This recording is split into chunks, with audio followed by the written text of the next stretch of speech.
जय हिंद दोस्त। बता दूं कि आज हम एक ऐसी वैकेंसी के बारे में बात करते हैं जो कि एकदम ही चर्चित वैकेंसी नहीं है, इसीलिए इसकी जानकारी बहुत ही कम लोगों को होती है। और जो भी लोग इस फॉर्म को भर देते हैं, औरों की अपेक्षा कंपटीशन बहुत ही कम होता है। तो इसलिए मैं आज इस वीडियो में उस वैकेंसी के बारे में पूरा डिटेल बताऊंगा। उसके साथ साथ जो भी बच्चा इस फॉर्म को भरेगा, इतना तो मान के चलिए कि जैसे रेलवे का होता है, एसएससी का होता है, ये सारे जो पॉपुलर जो वैकेंसियां हैं, इसमें जितनी कंपटीशन है उसके तुलना में इससे आधे से भी कम कंपटीशन आपका रहेगा, इतना मान के चलिए। ठीक है, तो मैं उस वीडियो में पूरा डिटेल बता रहा हूँ, आप वीडियो को लास्ट तक देखिए।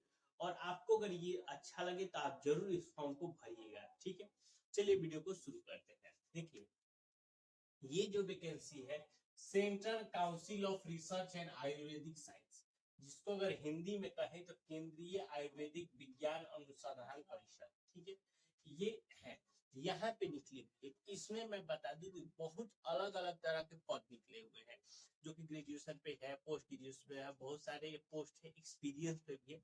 लेकिन हम जो पोस्ट की बात करेंगे, क्योंकि हमारे यहाँ वैसे बच्चे नहीं है जो इतने ज्यादा एक्सपीरियंस वाले हैं। कौन बच्चे हैं जो या तो 10वीं में है या 12वीं में है, तो हम आज उन्हीं पदों की बात करेंगे। अगर वैसे में बात करें तो इस वैकेंसी में 4 ऐसे पद हैं जो निकले हुए हैं। जैसे देखिए, पहला एमटीएस का पद है, जिसके लिए 174 पद निकले हुए हैं। 10वीं पास पे आपका पद है। एज 18 से लेके 27 साल मांगा जा रहा है। सोचिए, एकदम सिंपल चीज है। 18 साल से 27 साल वाले भरेंगे, 10वीं पास वाले भरेंगे, एकदम आपके क्लियर है। दूसरा है स्टेनोग्राफर का। स्टेनोग्राफर के लिए 14 पोस्ट है। इसमें क्वालिफिकेशन 12वीं 10वीं मांगी जा रही है। लेकिन अब स्टेनोग्राफर वाले को क्या आता है कि जो भी स्टेनोग्राफर का कोर्स किया होता है, जिसको शॉर्ट हैंड बोलते हैं, टाइपिंग बोलते हैं, जैसे कैसे आता है, आप देखे होंगे कि कोर्ट में भी जज साहब बैठे हो तो उनके बगल में एक टाइपिंग करने वाला, वो जो जो बोल रहे हैं उसको तेजी से, तो सोचिए कि जितना तेजी से वो बोल रहे हैं उतना तेजी से आपको टाइपिंग करना है। तो उसी को हम लोग बोलते हैं शॉर्ट हैंड बोलते हैं, स्टेनो बोलते हैं। उसकी एक कोर्स होती है, जो भी लोग उस कोर्स को किए हैं 10वीं के साथ साथ, वो इसके लिए एलिजिबल है। इसमें भी एज 18 साल से लेकर 27 साल मांगी जा रही है। तीसरा बात करते हैं लोअर डिविजनल क्लर्क का। इसमें आपका 37 पद है, 12वीं पास है। लेकिन क्लर्क के लिए क्या होता है, टाइपिंग की जरूरत होती है। तो अगर टाइपिंग की बात करें तो हिंदी टाइपिंग आपकी 30 वर्ड पर मिनट आपका होना चाहिए, और इंग्लिश टाइपिंग आपका 35 वर्ड पर मिनट। तो यही आपकी इंग्लिश टाइपिंग या हिंदी टाइपिंग मांगी जाती है। इसमें भी एज 18 साल से लेकर 27 साल मांगा जाता है। ये हो गए। अब चौथा पद, अगर कोई ड्राइवरी से रिलेटेड है, जिसको ड्राइवरी आती है, उसके लिए भी ड्राइवर का पद है 5, जिसके लिए 10वीं पास के साथ आपको पास 2 साल का कम से कम एक्सपीरियंस होना चाहिए। आपके पास उसके साथ साथ डीएल होना चाहिए, एलएमबी और एचएमबी का, ये है।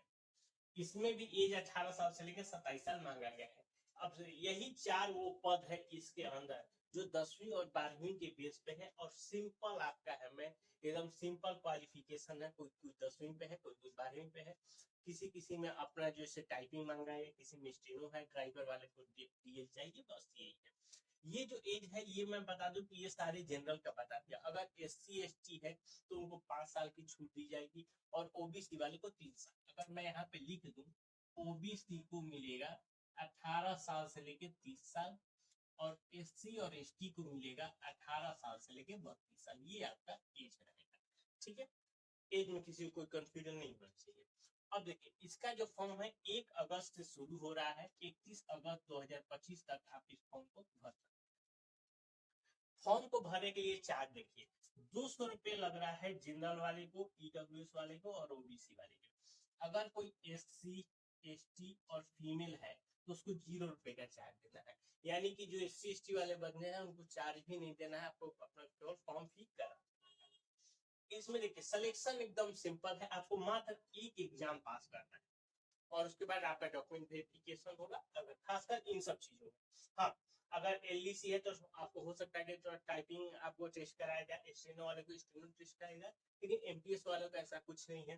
ड्राइवर वाले को अपना ड्राइविंग टेस्ट, लेकिन आपका जो एग्जाम होगा, एग्जाम समझ गया, एग्जाम इसमें इस तरह से होगा कि पहला तो एमटीएस का कोर्स होगा। एमटीएस के जान सकते हैं कि आप लोग जब भी एसएससी का भी एमटीएस दिए होंगे तो उसमें सिलेबस रहता है, 4 चीज पूछा जाता है, जीके जीएस, एलिमेंट्री मैथ है, मैथ 10वीं क्लास के रहेगा, रीजनिंग रहेगा, इंग्लिश रहेगा।